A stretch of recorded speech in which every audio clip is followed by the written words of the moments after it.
In this video, I'll guide you through how you can easily scan a QR code on your iPhone step by step in the easiest way possible.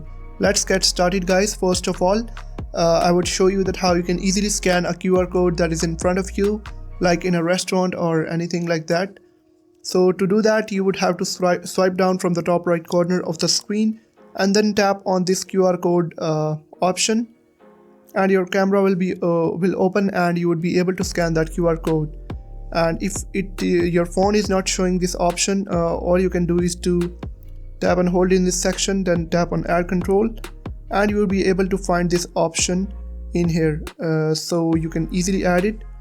So in some cases you might have the QR code saved in your photos in the form of a screenshot or a picture.